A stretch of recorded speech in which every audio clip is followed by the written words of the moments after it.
أعوذ بالله من الشيطان الرجيم. بسم الله الرحمن الرحيم.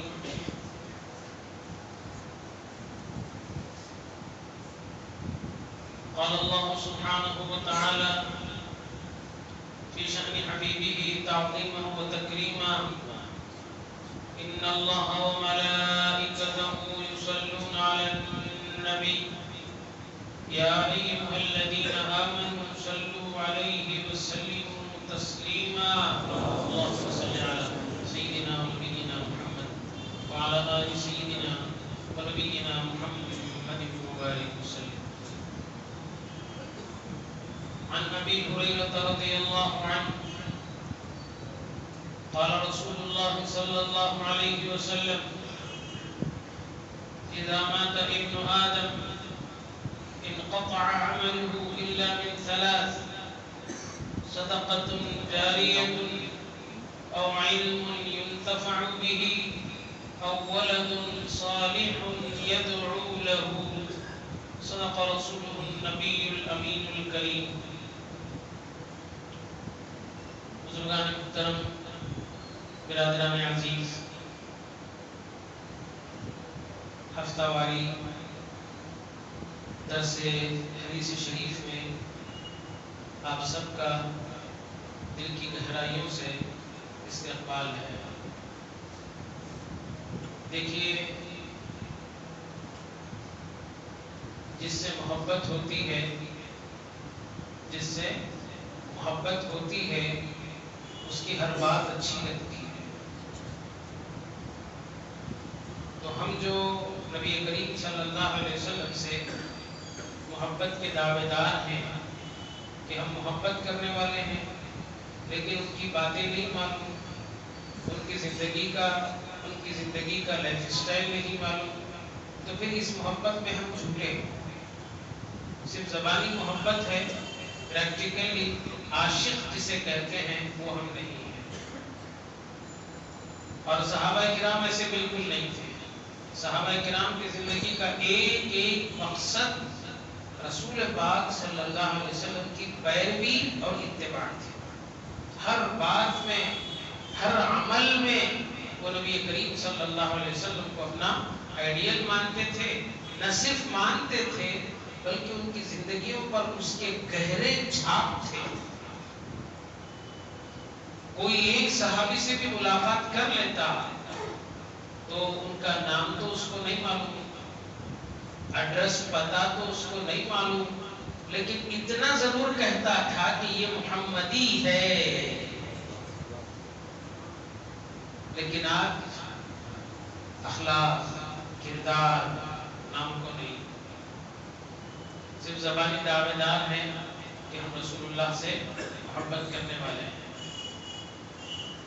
ایک 40 حدیثیں بھی ہم کو زبانی یاد نہیں ہیں۔ 40، حالانکہ حدیثوں کی تعداد تو لاکھوں میں ہے۔ ایسی 40 حدیثیں جن کا تعلق ہماری زندگی سے ہے، ویسی ہم کو 40 حدیثیں بھی یاد نہیں ہیں۔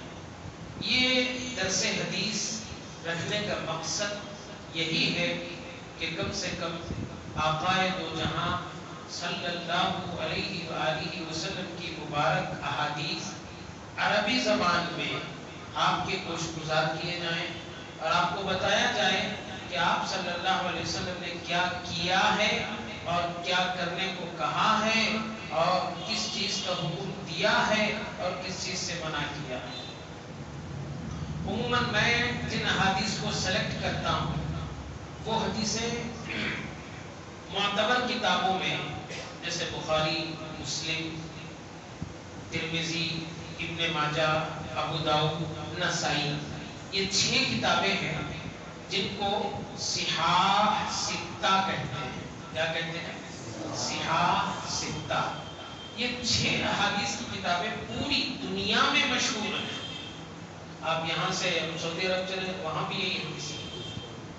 دنیا کے کسی کونے میں آپ چلے جائیں، یہ کتابیں اپنی اصلی حالت میں ان کی طرف سے قربانی ہے کہ انہوں نے ایسی کتابیں لکھی ہیں۔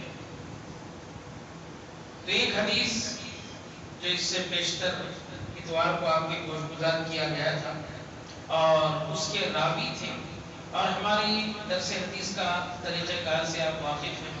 پہلے جس سے روایت ہوتی ہے جیسے ابو ہریرہ، ابو بکر صدیق، جو راوی ہوتے ہیں، ابو ذر غفاری، جو بھی ہوتے ہیں، تو ایک ہفتہ ان کی ہسٹری ہم بیان کرتے ہیں کہ وہ کہاں پیدا ہوئے، کیا کاروبار کرتے تھے، رسول اللہ صلی اللہ علیہ وسلم کی صحبت انہیں کتنے سال ملی، اور رسول پاک صلی اللہ علیہ وسلم سے انہیں کتنی احادیث مروی ہیں، اور صحاح ستہ میں بخاری میں کتنی ہے، مسلم میں کتنی، یہ ساری چیزیں ایک ہفتہ بیان کرتے ہیں. پھر دوسرا ہفتہ وہی روایت جو انہوں نے کی ہے اس کا ترجمہ اور اس کا خلاصہ، اور اس میں ہمارے لیے نمونہ عمل کیا ہے، اس میں سے ہم کس بات کو فوکس کر سکتے ہیں، کس بات پر عمل کر سکتے ہیں، یہ ہماری درس حدیث کا خلاصہ ہے.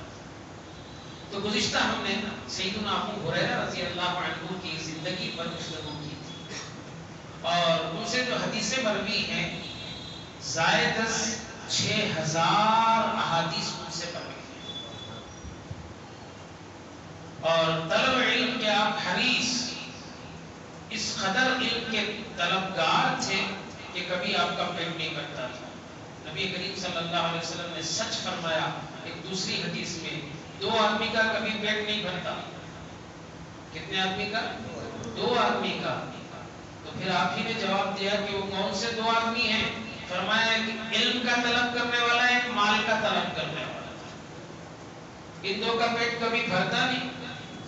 اچھا، ایک حدیث میں یہاں تک ارشاد فرمایا لو کان جبلان من ذهب لابن آدم، آدم کی اولاد کو کھانے پینے کے لیے پیدائش سے لے کر موت تک 2 سونے کے پہاڑ دے دیں کہ وہ اس میں سے خرچ کرتے جا، کھاتے جا، اور وہ جو اللہ تعالیٰ نے 2 رکھے ہیں وہ اس کی موت تک کافی ہے. اچھا، اس کو ہے تو پھر اس کے بچوں کو نہیں، ایسا نہیں، ہر ایک کے لیے 2 رکھ دیے. اب اس کا کام کیا ہے؟ 2 پہ ختم ہونا نا، لبغا ثالثا، تیسرے پہاڑ کو تلاش کریں. اس کی فطرت ہے. بہرحال جب تک آدمی زندہ ہوتا ہے اس کی زندگی کے معیارات، اس کی زندگی کے خواہشات اور اس کی زندگی کی نزاکتیں الگ ہوتی ہیں. ہم میں سے ہر کوئی زندگی جیتا ہے، لیکن ہر ایک آدمی کے جینے کے انداز الگ الگ ہیں. پہننے اوڑھنے کے، رہنے سہنے کے، ہر ایک کے طریقہ کار جدا ہیں، سب ایک جیسے نہیں ہیں. اچھا، پھر عمروں میں تفاوت ہے. کوئی بچہ ہے، کوئی لڑکپن میں ہے، کوئی جوانی میں ہے، کوئی بڑھاپے میں ہے، کوئی مرنے کے قریب ہے. یہ معیار ہے. اور زندگی کے جس موڑ میں ہے اسی حساب سے وہ زندگی گزار رہا ہے. کیا ہی اچھا ہوتا اس پر سنتوں کا پانی چڑھ جائے، رسول پاک صلی اللہ علیہ وسلم کے اقوال کے مطابق اگر زندگی گزاری جائے تو اس زندگی کو ربانی زندگی کہتے ہیں، من چاہی زندگی نہیں کہتے. لیکن افسوس، صد افسوس کہ ہم ربانی زندگی کو پس پش ڈال دیا، من چاہی زندگی کو ترجیح دینے لگے. تو اسی لیے اللہ کا ایک فیصلہ ہے موت. حدیث شریف میں آیا ہے اذا مات ابن آدم، آدم کی اولاد جب مر جاتی ہے، انقطع عملہ، اس کے سارے اعمال روک دیے جاتے ہیں، الا من ثلاث، مگر 3 کام ایسے ہیں جس کا ثواب اس کے مرنے کے بعد بھی ملتا رہتا ہے. اب آپ دیکھیں ایسی زندگی کون نہیں چاہے گا؟ جب تک آدمی زندہ ہے نماز پڑھ سکتا ہے، روزہ رکھ سکتا ہے، حج و عمرہ کر سکتا ہے، اور قرآن مجید کی تلاوت کر سکتا ہے، خیر خیرات کر سکتا ہے، کسی کے کام آ سکتا ہے، بھوکے کو کھانا کھلا سکتا ہے، اور ننگے کو کپڑے پہنا سکتا ہے، کسی ضرورت مند کی اپنی استطاعت کے مطابق مدد بھی کر سکتا ہے. یہ سب اس وقت تک ہے جب تک اس پنجرے میں سانس ہے. جسم کے پنجرے میں سانس جب تک ہے یہ سارے کام کر سکتا ہے. لیکن جیسے ہی یہ سانس اکھڑ جائے تو اس کو اب انسان نہیں ڈیڈ باڈی کہتے ہیں. چاہے وہ کسی کی بھی ہو. مردہ کہتے ہیں. اب اس کے سارے اعمال جو کیے تھے بس وہی کافی ہے. اب قبر میں جا کر نہ وہ نمازیں پڑھ سکتا ہے, نہ وہ روزے رکھ سکتا ہے, کچھ نہیں کر سکتا, کچھ نہیں کر سکتا. لیکن نبی اکرم صلی اللہ علیہ وسلم نے ارشاد فرمایا 3 کام ایسے ہیں جو اس کے مرنے کے بعد بھی روز بروز اس کے نامے اعمال میں اضافہ اضافہ اضافہ ہوتے جاتا ہے. اچھا پہلے ہم اور آپ اس کو سمجھیں, موت کسے کہتے ہیں؟ ان کاندھوں پر ہم نے کئی جنازے اٹھائے, اس زمین کے منو مٹی تلے اپنے پرائے سبھی کو دفن کیا, اور ان قبروں کا حال یہ ہے کہ کوئی ان کی تربت پر دیا جلانے تک جاتا نہیں. اب ان کو ایصال ثواب کرنے کے کیا طریقے کار ہیں؟ الا ماشاءاللہ, ایسا نہیں کہ سب ایسے ہیں, کچھ کرتے بھی ہیں. تو آپ دیکھیں موت کیا ہے. ہم کہیں گے کہ موت ایک انتہائی خوفناک حالت ہے جو آدمی کو کہیں کا نہیں چھوڑتی, چاہے وہ تحت الثری زمین کے نیچے ہی کیوں نہ ہو یا بلندیوں پر ہی کیوں نہ ہو, جب اس کا وقت آ جاتا ہے تو وہ بچ نہیں سکتا. اچھا میں آپ کو ایک بات یہاں پر بتاؤں, دنیا میں بہت سے مسائل ہیں اور سب مسائل سے سب متفق نہیں ہیں. کسی کو اعتراض بھی ہے کہ وہ ایسا نہیں, ایسا نہیں, ایسا ہوگا, ایسا نہیں, ایسا ہوگا, ہے نا. ہر ایک کے پاس کوئی بھی آپ بات کرو وہ آپ کو سیٹسفائی نہیں کر سکتا, یہ نہیں ہوتا, اور بولتا نہیں نہیں ایسا نہیں, ایسا ہوگا, آپ کو معلوم نہیں, معلوم کرو تو ایسا ہو. ہر ایک مسئلے میں ایک اختلاف ہے, اپنوں کے درمیان, پرائے کے درمیان, سب میں اختلاف ہے. لیکن موت ایک ایسا اٹل فیصلہ ہے, اپنے تو اپنے, پرائے بھی اس پر یقین رکھتے ہیں اور کہتے ہیں کہ ایک دن جانا ہے, ایک دن جانا ہے, اور جو دنیا میں پیدا ہو کر آیا ہے اسے مرنا ہے. اسی لیے عرب کا شاعر ہے, کہتا ہے لِدُولِ الْمَوْتِ, پیدا ہو مرنے کے لیے, وَبْنُوا لِلْخَرَابِ, بلڈنگیں عمارتیں بناؤ, پیسہ مٹی میں ملاؤ, تباہی و بربادی کے لیے. پھر فرمایا فَكُلُّكُمْ يَصِيرُ إِلَى تُرَابٍ, تو سب کا ٹھکانہ مٹی ہے.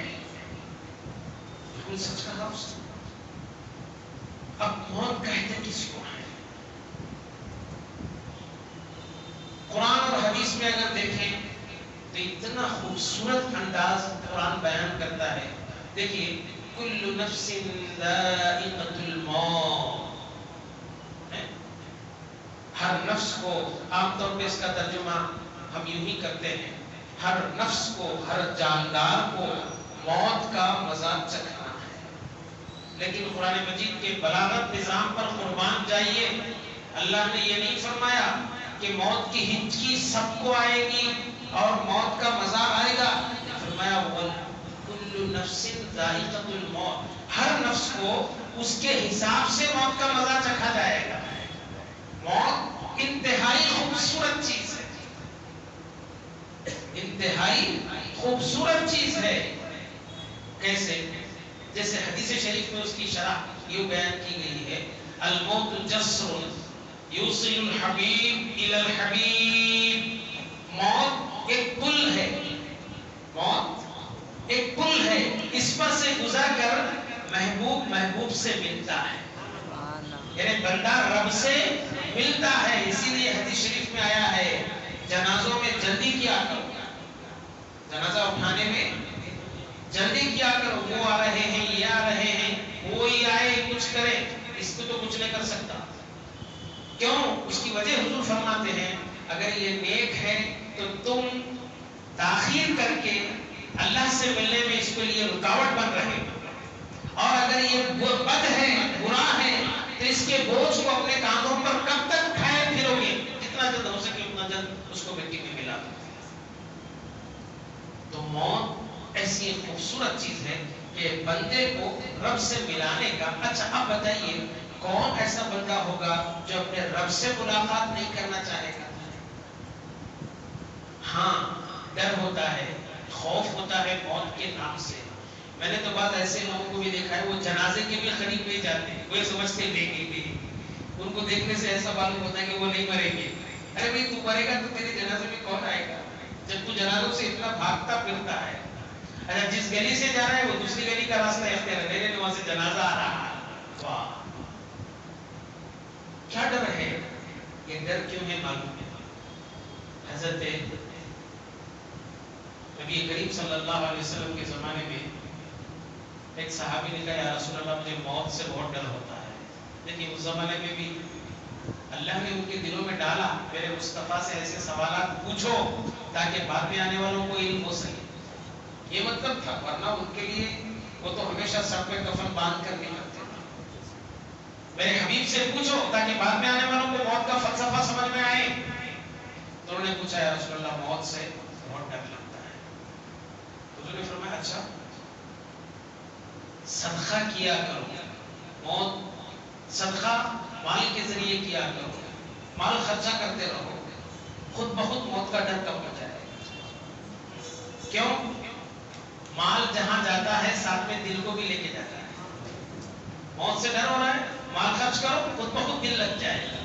اس کی مثال بزرگوں نے یوں بیان فرمائی، اگر مجھے اور آپ کو کسی اجنبی شہر میں جہاں اپنا کوئی نہ ہو، سر چھپانے کے لیے مکان نہ ہو، کپڑا نہ ہو، کھانے پینے کی کوئی چیز نہ ہو، اس جگہ اگر مجھے اور آپ کو لے جا کر رکھ دیں تو یقیناً ہم پریشان ہو جائیں. اگر پہلے سے وہ پراپرٹی بنا کے رکھے ہیں، اب اگر کہا جائے کہ جاؤ تو شوق سے جائے گا. تو اسی طرح صدقہ کیا کرو کیونکہ یہ موت کے ڈر اور اس کے سختی کو دور کرتا ہے. یہ مال جا جا کر تمہاری پراپرٹی وہاں بنا دیا ہے، جب وقت آئے گا تو جانے میں آسانی ہو جائے گا. یہ وجہ ہے صدقہ کرنے کی. موت کی سختی دور کرتا ہے اور موت کے وقت کی گھبراہٹ کو ختم کرتا ہے. اور وہاں جب جائے گا تو اس کے لیے کوئی نیا مقام نہیں ہوگا کیونکہ اس نے یہاں رہ کر وہاں کے لیے بہت کچھ بھیجا تھا، مکان بنایا تھا، دوست احباب بنائے تھے، ان پر خرچ کیا تھا. تو جب یہ جائے گا تو وہ خوشی اور مسرت کا اظہار کریں گے کہ بھائی کب تک رہتے ہو، آ جاؤ یہاں. اور یہاں آ کر تم کسی کے بوجھ بھی تو نہیں ہو، تمہارا اپنا آسرا ہے، تمہارا اپنا مکان ہے، تمہارے اپنے کاروبار ہے، تمہارے اپنے رشتہ دار، یہاں آ جاؤ. تو بس موت کا مطلب بھی یہی ہے. اسی لیے عربی میں کیا کہتے ہیں؟ انتقال ہوا ہے. کیا کہتے ہیں؟ عربی میں انتقال کے معنی آتے ہیں ایک جگہ سے دوسری جگہ جانا. تو یہاں سے وہاں بس یہ ہے. تو حدیث شریف میں آیا ہے جب آدم کی اولاد یعنی آپ اور ہم مرتے ہیں سارے اعمال ختم کر دیے جاتے ہیں الا من ثلاث، مگر 3 کام ایسے ہیں جس کا ثواب مرنے کے بعد بھی ملتا رہتا ہے. اب یہ حدیث ایصال ثواب کی سب سے بڑی دلیل ہے. جو لوگ یہ کہتے نا کہ بھئی آدمی کے ساتھ اس کے اپنے اعمال ہوں گے، ہمارے زندوں کے عمل کرنے سے اس کو کوئی فائدہ، بولیے کیا کہتے ہیں لوگ، ذرا زور سے بولیے. زندوں کے عمل سے مردوں کو فائدہ نہیں پہنچتا. اب یہ دیکھیے حدیث شریف میں صاف الفاظ میں ہے 3 کام ایسے ہیں جس کا ثواب مرنے کے بعد بھی اس کو ملتا رہے. اچھا وہ تو مر گیا، اب وہ 3 کام کر کون رہے ہیں؟ بولیے زندے کر رہے ہیں. فائدہ کس کو ہو رہا ہے؟ مرنے والے کو ہو رہا ہے. اچھا اس سے آسان میں آپ کو ایک بات بتاتا ہوں. نبی کریم صلی اللہ علیہ وسلم کا مبارک زمانہ ہے. ایک صحابی آئے آ کر کہنے لگے یا رسول اللہ صلی اللہ علیہ وسلم میری والدہ کا انتقال ہو گیا ہے، میں ان کے لیے کچھ کرنا چاہتا ہوں، اگر کروں تو کیا ان کو ثواب ملے گا؟ کس کا کام ہے؟ زندے کا کام. کس کے لیے کر رہے ہیں؟ مرحوم والدہ کے لیے. اور حضور سرکار دو عالم صلی اللہ علیہ وسلم چاہتے تھے فرما سکتے نہیں کوئی ضرورت نہیں کیونکہ ان کو جو زندگی دی گئی تھی اس میں انہوں نے جو کرنا تھا کر لیا، اب تمہارے کرنے سے ان کو فائدہ ہوگا نہیں. حضور نے فرمایا ہاں ہاں کرو اور اس کا ثواب تمہاری والدہ کو برابر ملتا رہے گا. تو یہ ایصال ثواب کی. اچھا دور مت جائیے. ایک چھوٹی بات جو سب کرتے ہیں، قرآن خوانی کرنا، کھانا کھلانا، کپڑے پہنانا، صدقے کرنا، ان کے نام کچھ، یہ تو بہت بڑے بڑے کام ہیں. میں ایک چھوٹا سا آپ کو طریقہ بتاتا ہوں جس سے آپ کو سمجھ میں آئے گا کس کے کام سے کس کو فائدہ ہو رہا ہے. مر گیا آدمی، نہلا دھلا کے کفن پہنا کے لائے، کہاں لائے جی؟ مسجد لائے. اب نہیں آنے کا سوال ہی نہیں پیدا ہوتا. زندگی میں نہیں آتے تھے ہوں گے، یا مسجد کے چبوترے پر بیٹھے بیٹھے گزر جاتی تھی ہوں گے، اب یہاں صورت ہی نہیں، آنا ہی آنا ہے. اسی لیے میں بار بار کہتا ہوں مسجد مسلمانوں کی پہلی اور آخری ضرورت ہے، بنیادی ضرورت ہے. اس سے تعلق قائم کرو، قبر میں اجالا ہوگا. اور مومن کا دل مسجد میں تو ایسے لگنا چاہیے جیسے مچھلی کا دل پانی میں. اس کو باہر نکالو بے چین بے قرار ہو کے تڑپ کے جان دے دے. لیکن آج ہمارا دل مسجدوں سے کتنا بیزار ہے. بس ایک فرض نماز ادا ہو جائے، قرض ادا ہو گیا، پہلے باہر نکلو. پہلے چھوٹا بڑا، پڑھا لکھا جاہل بچے، یہ معصوم بچوں پہ کیا اثر پڑے گا اس کا سوچا ہے؟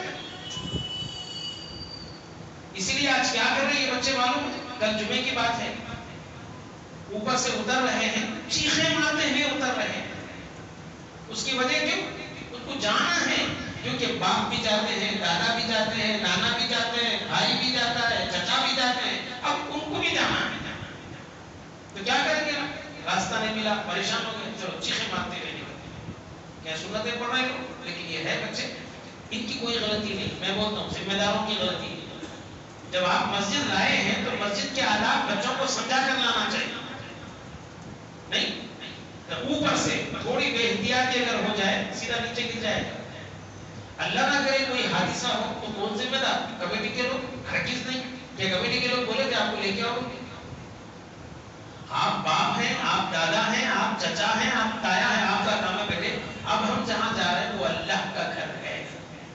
کوئی ایک حرکت بھی ایسی نہیں ہونی چاہیے جس سے بے ادبی. ارے کوئی شادی میں کسی تقریب میں جب لے کے جا رہے ہیں تو سکھا کے لے جاتے ہیں بچوں. کوئی ملے تو سلام کرنا، ادب سے بیٹھنا، یہ بولتے نہیں بچوں بولتے نا. تو مسجد آتے وقت کیوں ایسی حرکت کرتے ہیں؟ تو بھائی آپ مسجد لانے کے بعد اب مردہ رکھا ہوا ہے، سب جنازے کی نماز پڑھ رہے ہیں. کون پڑھ رہے ہیں؟ بولیے. اب اس کا ثواب کس کو پہنچا؟ کس کو پہنچ رہا ہے؟ کس کی مغفرت کے لیے پڑھ رہے ہیں؟ مرحوم کے لیے. تو ایصال ثواب یہیں سے شروع ہو گیا، یہیں سے شروع ہو گیا ہے. اچھا پھر اس میں دعا بھی کر رہے ہیں، اللہم اغفر لحینا و میتنا، الہی ہمارے مرحوم کی مغفرت.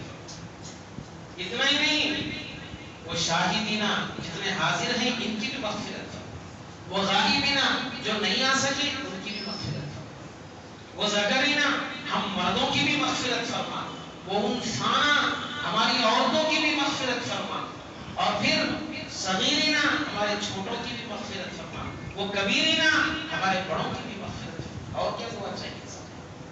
تو یہیں سے ایصال ثواب شروع. اب اگر کوئی خاص طور پر جب حضور پاک صلی اللہ علیہ وسلم نے فرمایا ہے کہ جب آدمی مر جاتا ہے تو سارے کام روک دیے جاتے ہیں، اسٹاپ کیے جاتے ہیں سوائے 3 کے.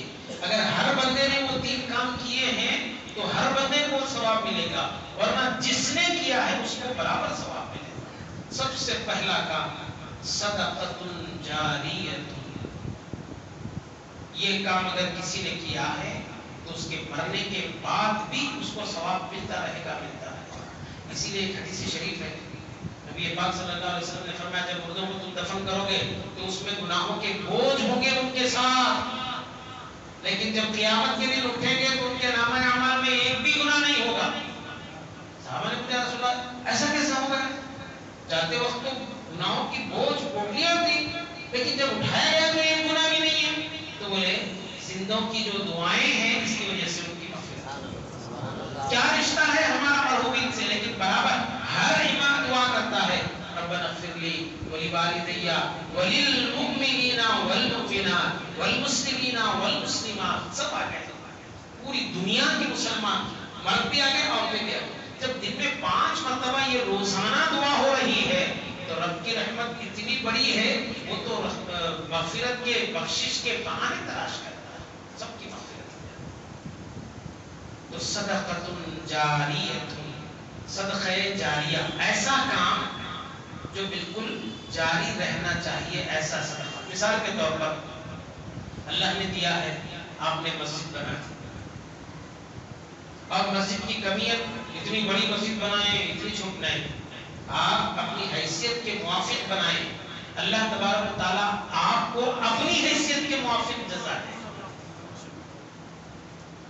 حضرت حسن یا حضرت حسین کی طرف ایک روایت منسوب ہے، ایک عورت آئی چھوٹا سا کٹورا لے کر، کہا اے نواسہ رسول صلی اللہ علیہ وسلم، مجھے اس میں تھوڑا سا شہد چاہیے، تھوڑا سا شہد چاہیے.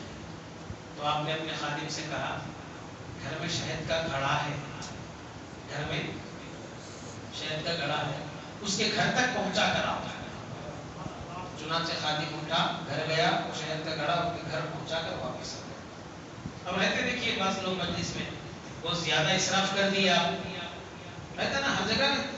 تو ایک نے پوچھا حضرت وہ تو چھوٹا سا کٹورا لے کر آئی تھی، کیا ضرورت تھی اتنا بڑا گھڑا ان کے پاس بھیج دینے؟ ظاہر ہے کٹورے سے تو بڑا ہی چھوٹا نا گھڑا، یہ گھڑا بھیج دیا. تو آپ نے فرمایا نادان، اس نے اپنے حساب سے مانگا، میں اپنے حساب سے. تو یہ کیفیت ہونی چاہیے. تو مسجد آپ کیسی بھی بنا لیں، مدرسہ کیسا بھی آپ بنا لیں، لیکن اس میں کام ہوتا ہے، تعلیم ہوتی ہے. آپ چلیں گے مسجد میں نمازیں ہو رہی ہیں، نمازیں ہو رہی، نمازیں ہو رہی، جتنے لوگ نماز پڑھتے رہیں گے اور جب تک پڑھتے رہیں گے ان کو تو ثواب ملے گا ہی ملے گا، لیکن جس نے یہ کام کر گیا ہے اس کو بھی برابر ثواب ملتا رہے گا. اگر زندہ ہے تو بھی ملے گا، اگر مردہ ہے تو بھی ملے گا. تو یہ ہے صدقہ جاریہ. مدرسہ بنا دیا، کوئی کنواں بنا دیا، کوئی پینے کا پانی کا انتظام کر دیا، کوئی اپنے باغ کی آمدنی کو فقراء مساکین کے لیے خرچ وقف کر دیا. یہ وقف پراپرٹیز جتنے ہیں یہ سب صدقہ جاریہ میں آتے ہیں. یہ مساجد، یہ مدارس اور یہ تنظیمیں جو کام کرتی ہیں یہ سب اللہ کے لیے ہے، اور اس کا ثواب رکنے والا نہیں ہے، مرنے کے بعد بھی ملنے والا ہے. تو اس سے آپ اندازہ کریے زندوں کے عمل سے مردے کو فائدہ ہو رہا ہے کہ نہیں ہو رہا. تو یہ ایصال ثواب کی واضح دلیل ہے. اور بھی بہت سی احادیث ہیں، انشاءاللہ ہم اس کو آئندہ بیان کرتے ہیں. اللہ تبارک و تعالیٰ سے دعا ہے جو کچھ کہا گیا ہے کہنے والے کو، سننے والوں کو عمل کی توفیق عطا فرمائے. وآخر دعوانا